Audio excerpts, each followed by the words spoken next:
Hello my dear students, welcome back to my channel Shubham lecturer, myself Shubham Goswami. आज के इस video में हम पढ़ेंगे क्लास 12 फिजिक्स के एक बहुत ही इंपॉर्टेंट टॉपिक को, जो कि है वैद्युत फ्लक्स।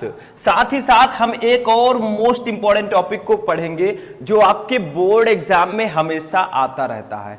टॉपिक का नाम है गॉस का नियम। क्या नाम है टॉपिक का? गॉस का नियम। अब देखिए गॉस का नियम कितना ज्यादा इंपॉर्टेंट है आपके बोर्ड एग्जाम के लिए। वो जाकर उस स्टूडेंट से पूछिए जिसने प्रीवियस ईयर पेपर दिया है। गॉस का नियम या इसी को हम बोलते हैं गॉस का प्रमेय। ठीक है, दोनों टॉपिक बहुत ज्यादा इंपॉर्टेंट है। तो गॉस का प्रमेय या गॉस का नियम अगर आपको पढ़ना है तो सबसे पहले हमें जानना होगा कि वैद्युत फ्लक्स क्या होता है। What is electric flux? क्योंकि जब आप विद्युत फ्लक्स के बारे में नहीं जानेंगे तो आप गॉस के प्रमेय को नहीं समझ पाएंगे। ठीक है, तो सबसे पहले हम पढ़ेंगे गॉस वैद्युत फ्लक्स को। तो चलिए वीडियो को स्टार्ट करते हैं। आप लोग वीडियो को लाइक कर दीजिएगा। तो देखिए हमारा जो टॉपिक है वो है वैद्युत फ्लक्स। इसे इंग्लिश में हम बोलते हैं इलेक्ट्रिक फ्लक्स। तो ये होता क्या है? बहुत सिंपल सा है। इसका डेफिनेशन भी सिंपल है, इसका फॉर्मूला भी सिंपल है और इससे रिलेटेड न्यूमेरिकल्स भी आते हैं। इसका फॉर्मूला पता रहेगा भैया, न्यूमेरिकल लगाने में भी आसानी रहेगी। ठीक है, क्योंकि फिजिक्स जो है ये न्यूमेरिकल से मिलकर बना है, ये फॉर्मूले से मिलकर बना है, ये डेरिवेशन से मिलकर बना है। तो ये सब तो हमें करना ही पड़ेगा। ठीक है, तो देखिए क्या है कि वैद्युत क्षेत्र में स्थित किसी काल्पनिक पृष्ठ पर वैद्युत फ्लक्स उस पृष्ठ से होकर गुजरने वाली वैद्युत बल रेखाओं की संख्या की माप है। यानी कि क्या कहा जा रहा है, मान लीजिए एक काल्पनिक पृष्ठ है। ये देखिए ये एक वैद्युत क्षेत्र है। ठीक है, ऐसे वैद्युत क्षेत्र को हम ऐसे से दर्शा सकते हैं डॉट डॉट से। ठीक है, ये एक वैद्युत क्षेत्र है ऐसे ऐसे। ठीक, ये देखिए ये वैद्युत क्षेत्र है। अब इसमें एक पृष्ठ स्थित है। क्या है इसमें भैया एक पृष्ठ है, उसको हम बना देते हैं। ये देखिए ये कुछ इस प्रकार से ये एक पृष्ठ स्थित है। क्या कहा जा रहा है? वैद्युत क्षेत्र में स्थित किसी काल्पनिक पृष्ठ पर, ये मान लीजिए एक काल्पनिक पृष्ठ है जिसको हम गॉसियन पृष्ठ भी बोल सकते हैं। ठीक, समझ में आया?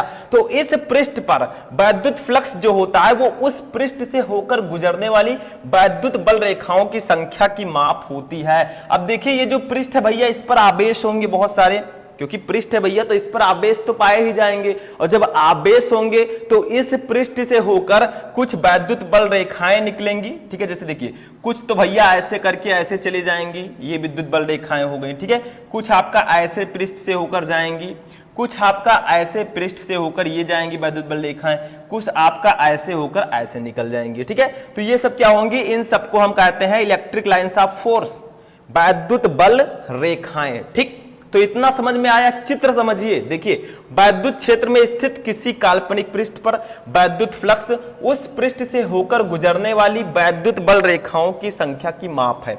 यानी कि इस पृष्ठ से जितनी वैद्युत बल रेखाएं गुजर रही हैं उन्हीं की संख्या को ही हम विद्युत फ्लक्स कहते हैं। समझ में आ गया? समझ में आया? देखिए एक वैद्युत क्षेत्र है, इसमें एक काल्पनिक पृष्ठ स्थित है। इस काल्पनिक पृष्ठ पर बहुत सारे आवेश होंगे। अब इससे विद्युत बल रेखाएं गुजरेंगी, तो जितनी विद्युत बल रेखाएं गुजरेंगी उन्हीं की संख्या की माप को ही हम इलेक्ट्रिक फ्लक्स कहते हैं कि कितनी संख्या में गुजर रही हैं। जैसे हम लोग हैं, अगर मान लीजिए कोई गाड़ी है, 10-15 गाड़ी इकट्ठे गुजर रही है। ठीक है, तो जितनी संख्या में गाड़ियां गुजरेंगी, ऐसे यहां पर जितनी संख्या में विद्युत बल रेखाएं गुजरेंगी उन्हीं की संख्या को हम विद्युत फ्लक्स कहेंगे। ऐसे तमाम गाड़ियां जा रही हैं तो उसको हम कहेंगे गाड़ियों का समूह। ठीक है, समझ में आया? तो वही चीज यहां पर भी है। अब मान लीजिए, देखिए इसका फॉर्मूला निकालने के लिए हमें एक चीज मानना होगा। मान लीजिए जो ये जो हमारा चित्र है, ठीक है, इसमें एक छोटा सा अवयव हम ले लेते हैं। छोटा सा इस पृष्ठ का, पूरे पृष्ठ का एक छोटा सा अवयव लेंगे। ठीक है, छोटा सा अवयव, इसको हम नाम दे देंगे भैया DA। क्या नाम देंगे इसको? इसका नाम है DA। ठीक है, इस छोटे से अवयव को जो हमने लिया है इसको हमने नाम दे दिया DA। अब देखिए जब इसको हमने DA नाम दिया तो क्या होगा? इसका जो क्षेत्रफल वेक्टर होगा, क्षेत्रफल सदिश होगा, वो होगा DA वेक्टर।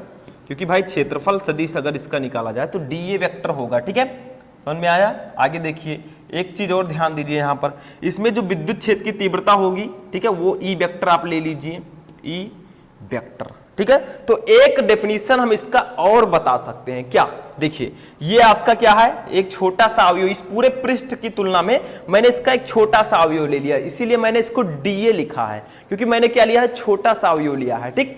तो डीए हमने ले लिया। अब इस डीए के कारण जो इसका क्षेत्रफल सदिश होगा वो डीए वेक्टर होगा, और जो इसकी विद्युत क्षेत्र की तीव्रता होगी वो ई वेक्टर होगी। तो आप कह सकते हैं कि स्केलर गुणन, ठीक है, ई वेक्टर और डीए वेक्टर से गुजरने वाला जो होता है वो वैद्युत फ्लक्स कहलाता है। दो परिभाषा इसकी हम बता सकते हैं, एक तो ये कि वैद्युत क्षेत्र में स्थित किसी काल्पनिक पृष्ठ पर वैद्युत फ्लक्स उस पृष्ठ से होकर गुजरने वाली वैद्युत बल रेखाओं की संख्या की माप है, यानी कि किसी विद्युत क्षेत्र में एक पृष्ठ रखा है, इससे जितनी वैद्युत बल रेखाएं गुजरेंगी उन्हीं की संख्या की माप को हम इलेक्ट्रिक फ्लक्स कहेंगे। दूसरा डेफिनेशन क्या है, अब देखिए इसका छोटा सा अवयव हमने लिया डीए, इसके लिए क्षेत्रफल सदिश होगा डीए वेक्टर और विद्युत क्षेत्र की तीव्रता होगी ई वेक्टर, ठीक। तो इस स्केलर गुणन का मतलब देखिए इनके बीच एंगल भी बनेगा, उस एंगल को हम थीटा लिख सकते हैं, क्या लिख सकते हैं, थीटा, ठीक है, यहां पर मैंने लिख दिया है। तो आप लिख सकते हैं स्केलर गुणन ई वेक्टर और डीए वेक्टर से गुजरने वाला वैद्युत फ्लक्स कहलाता है। दो डेफिनेशन आप इसका लिख सकते हैं। तो अब एक चीज और समझिए, इसको किससे प्रदर्शित करते हैं, ठीक है। तो वैद्युत फ्लक्स को हम फाई ई से प्रदर्शित करते हैं, यहां पर मैं लिख देता हूं वैद्युत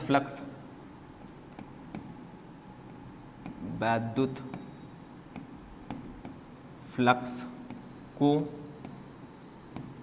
फाई ई, ठीक है, किससे, फाई ई से प्रदर्शित करते हैं, से प्रदर्शित करने का मतलब क्या होगा स्टूडेंट्स, प्रदर्शित करने का मतलब जैसे देखिए हम द्रव्यमान को यम से, बल को यप से, ठीक है, ऐसे ऐसे हम डिनोट करते हैं, वैसे हम वैद्युत फ्लक्स को फाई ई से डिनोट करते हैं। तो मान लीजिए, माना एक पृष्ठ अवयव डीए, ठीक है, डीए की स्थिति पर वैद्युत क्षेत्र की तीव्रता ई वेक्टर है, ये जो क्षेत्रफल अवयव है डीए, इसमें मान लीजिए जो इसकी विद्युत क्षेत्र की तीव्रता है वो ई वेक्टर है। तो इसकी एक और परिभाषा हम लिख सकते हैं, अभी मैंने बताया, उसको आप लोग लिख दीजिएगा साइड में, हेडिंग डालिएगा परिभाषा, और जो मैं बोल रहा हूं उसको लिख लीजिएगा, ठीक है। क्या लिखना है आपको, स्केलर गुणन ई वेक्टर और डीए वेक्टर से गुजरने वाला वैद्युत फ्लक्स कहलाता है। ये परिभाषा भी आप लिख लीजिएगा, ठीक है। तो इसको हम लोग डिनोट करते हैं फाई ई से, किससे डिनोट करते हैं हम लोग इसको, फाई ई से। तो यहां पर लिखेंगे फाई ई, ठीक है, फाई ई से हम प्रदर्शित करते हैं। तो फाई इक्वल टू फॉर्मूला क्या हो जाएगा, देखिए ये आपका हो जाएगा टोटल जो क्षेत्रफल है उसका पृष्ठ समाकल, या आप कहते हैं संपूर्ण पृष्ठ के लिए पृष्ठ समाकल। ये जो पूरा पृष्ठ है भैया, इसके लिए पृष्ठ समाकल हम कर देंगे। तो फाई ई हमारा हो जाएगा ई vector dot d A vector, ठीक है। ये फॉर्मूला निकलकर हमारा आ जाएगा। बहुत सारे बच्चे कहेंगे अरे सर जी ये फॉर्मूला आप कहां से ले आए, ठीक है, तो मैं कहीं बाहर से नहीं लाया हूं। देखिए फाई ई है आपका विद्युत फ्लक्स, फाई इक्वल टू ये आपका होगा पूरे पृष्ठ के लिए समाकल, तो क्लोज इंटीग्रेशन ई वेक्टर डॉट डीए वेक्टर, समझ में आया। तो ये फॉर्मूला हो जाएगा। मैंने बताया है क्या कि वैद्युत क्या बताया था मैंने, स्केलर गुणन ई वेक्टर और डीए वेक्टर से गुजरने वाला वैद्युत फ्लक्स कहलाता है। तो E vector dot DA vector equal to phi E, आगे लगा देंगे हम ये इंटीग्रेशन ए, ठीक है, यानी कि संपूर्ण पृष्ठ के लिए पृष्ठ समाकल। कोई आपसे पूछ ले भैया ये क्या है, ये जो आप लिखे हैं ये, ठीक है, तो ये आप लिख सकते हैं संपूर्ण पृष्ठ के लिए, संपूर्ण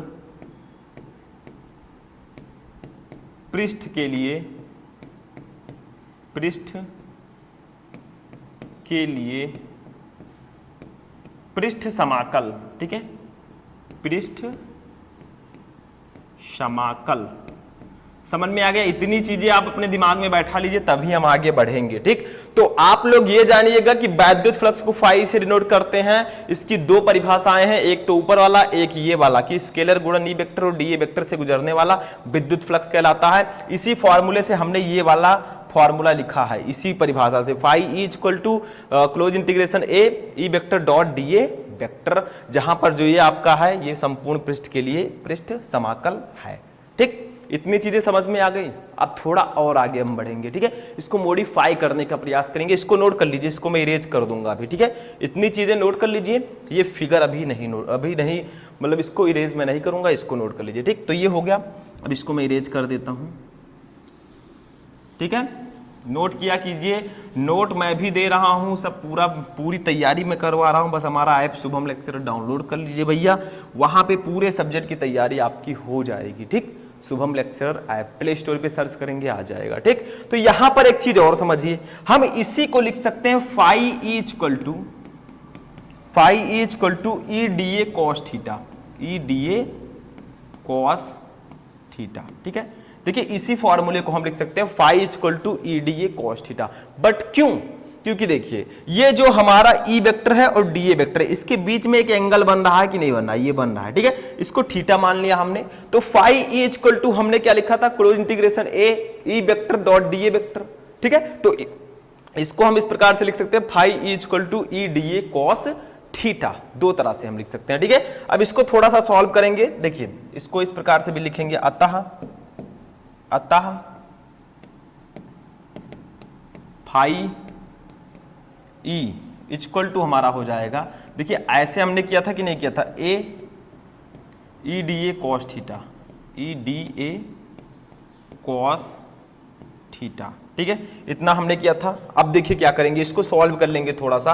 ये हमने देखिए phi equal to E D A cos theta हमने लिखा, उधर मैंने बताया था phi equal to close integration A E vector into d A vector. ठीक है, अब इसको हमने ऐसे लिख दिया। अब क्या करेंगे, फाई इक्वल टू हमारा हो जाएगा, फाई इक्वल टू हो जाएगा, देखिए ये आपका क्या होगा, ई डी ए बाहर निकल आएगा। ठीक है, तो फॉर ई कॉस थीटा बाहर निकल आएगा, ई कॉस थीटा। ठीक है, अब हम क्या करेंगे, इस संपूर्ण पृष्ठ का जो आपका अंदर क्या बचा, डी ए बचा। ठीक है, डी ए बचा। अब इस डी ए का, डी ए क्या है, डी ए देखिए ये छोटा सा अवयव है, इसका हम पृष्ठ समाकल कर देंगे तो हमारा पूरे पृष्ठ के लिए विद्युत फ्लक्स निकल आएगा। ठीक है, अभी तो हमारा ये जो है, ठीक है, ये आपका पूरे पृष्ठ के लिए नहीं था, जब हमने डीए का, हमें डीए का वो कर देना है पृष्ठ समाकल, तो पूरे पृष्ठ के लिए हमारा विद्युत फ्लक्स फाइंड आउट हो जाएगा। ठीक है, तो यहां पर एक चीज और ध्यान दीजिए, इसकी वैल्यू कितनी होगी, यहां पर मैं बता दे रहा हूं। देखिए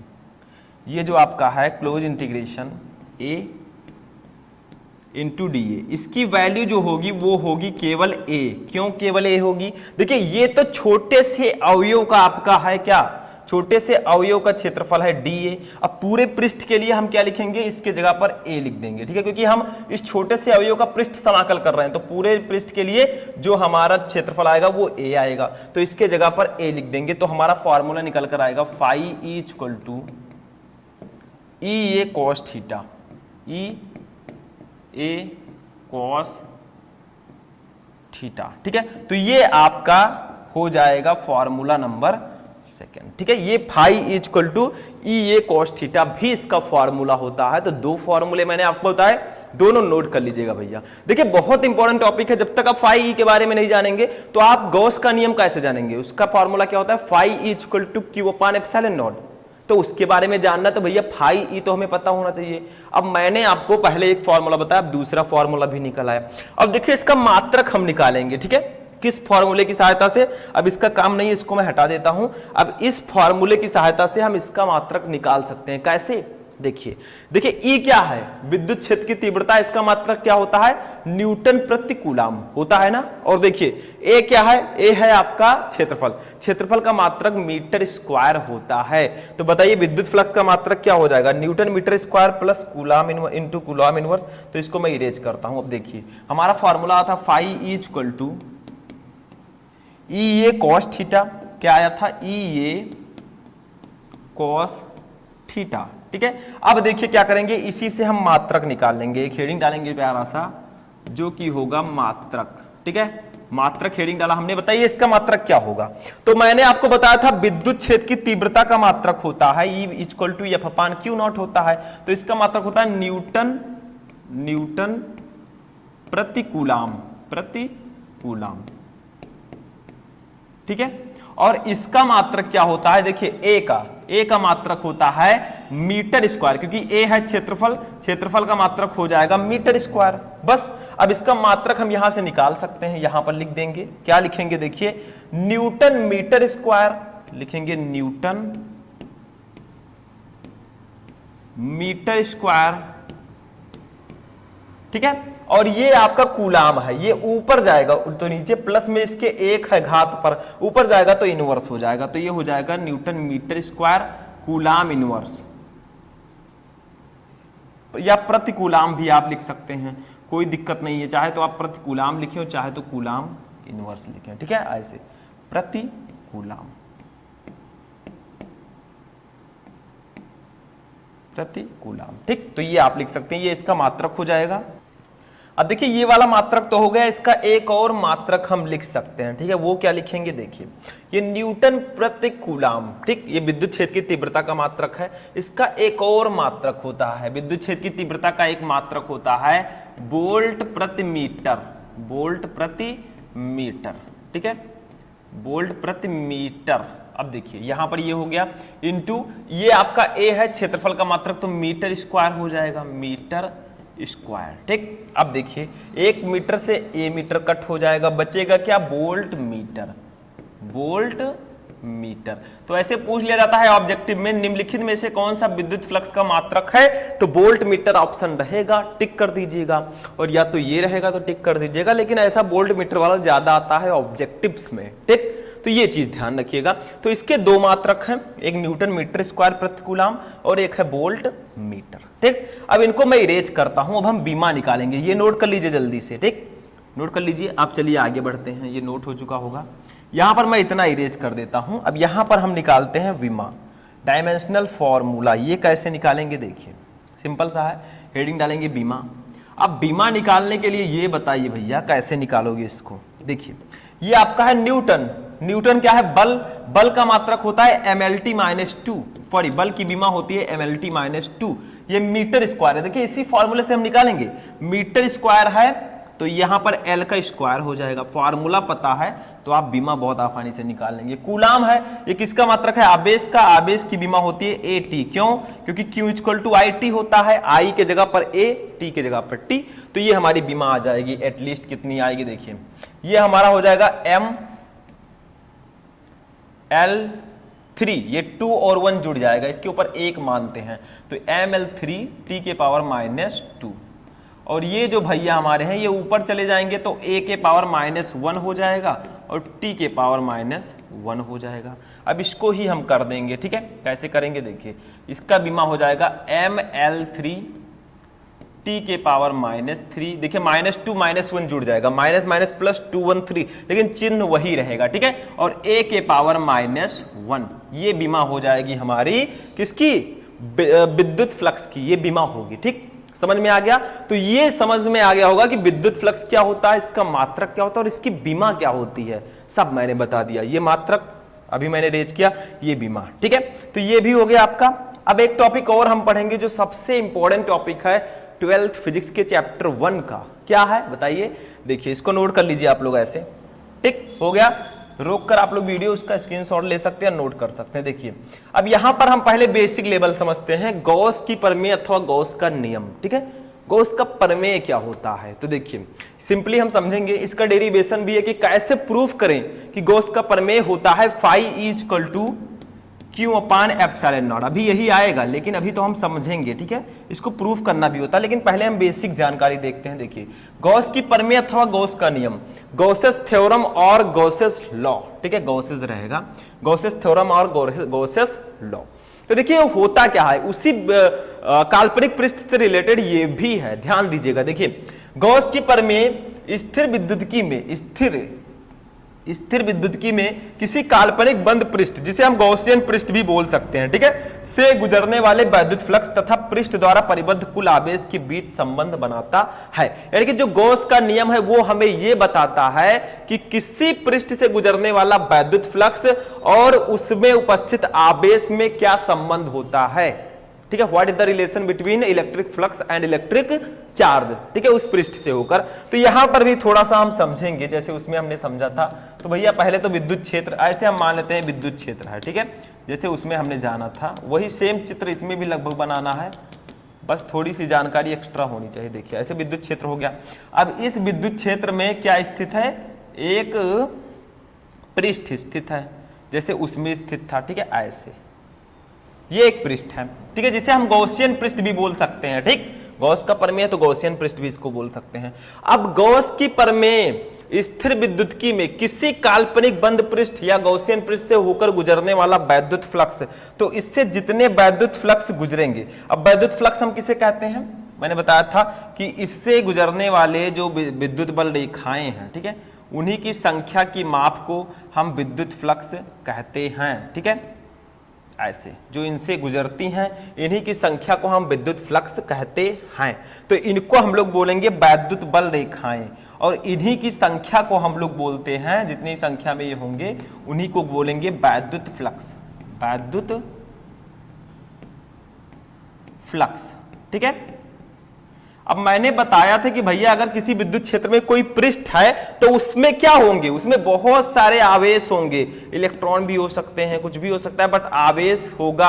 आवेश को हम क्यू से प्रदर्शित करते हैं। ठीक है, तो इसमें बहुत सारे छोटे छोटे आवेश होंगे, अगर हम लोग चाहें तो इसको डिनोट भी कर सकते हैं। जैसे देखिए ये आवेश, ये आवेश, ये पृष्ठ में भैया आवेश है, आवेश हर जगह है। ठीक है, किसी भी वस्तु में, तो ये देखिए आवेश है। ठीक है, जैसे आप तार ले लीजिए, जो वायर होता है उसको अगर आप सिंपली छुएंगे तो कोई दिक्कत नहीं है, जब उसमें करंट बहने लगती है, करंट क्यों बहती है, क्योंकि उसमें बहुत सारे छोटे छोटे इलेक्ट्रॉन्स होते हैं। ठीक, तो वो एक नियत सूक्ष्म वेग से हमेशा चलते रहते हैं। तो जब आप उसको प्लग में लगाएंगे, बोर्ड में लगाएंगे भैया, तो उसमें बहुत तेजी से वो दौड़ते हैं, तो उसमें भी इलेक्ट्रॉन्स होते हैं। तो वैसे यहाँ पर भी इलेक्ट्रॉन होते हैं। तो ये पृष्ठ है, इस पृष्ठ से गुजरने वाला जो विद्युत फ्लक्स होगा फाई ई, ठीक है, इससे इसमें, और ये जो आवेश इसमें उपस्थित है इसमें, इसी दोनों में संबंध दर्शाता है हमारा गॉस का प्रमेय। तो गॉस की प्रमेय स्थिर विद्युतकी में किसी काल्पनिक बंद पृष्ठ से गुजरने वाले वैद्युत फ्लक्स, इससे जितने वैद्युत फ्लक्स गुजरेंगे उसमें तथा पृष्ठ द्वारा परिबद्ध कुल आवेश, इस पृष्ठ में जितने आवेश होंगे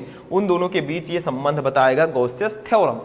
तो क्या कहा गया है, देखिए इसका एक होता है, या आप लिख सकते हैं गॉस की प्रमेय ये नहीं है, ये तो ये बताया गया है कि इसमें संबंध बताया जा रहा है। ठीक है, गॉस की प्रमेय है क्या, उसको मैं लिख देता हूं, तो इसको मैं हटा देता हूं, इरेज कर देता हूं। देखिए हम लिखेंगे किसी बंद पृष्ठ से, देखिए आगे कुछ है, ठीक है, तो यहां पर हम लिखेंगे या यहां पर लिख देते हैं। ठीक है, किसी बंद पृष्ठ से, किसी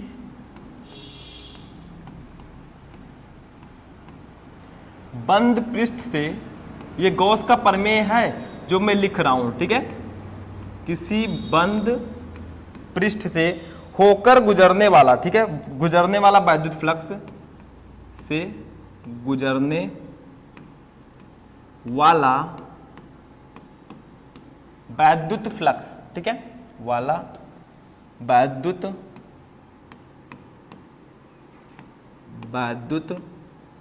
फ्लक्स उस पृष्ठ द्वारा परिबद्ध, उस पृष्ठ द्वारा परिबद्ध का मतलब क्या होगा, जो उस पृष्ठ में जितने आवेश होंगे, ठीक है, उस पृष्ठ द्वारा परिबद्ध कुल आवेश का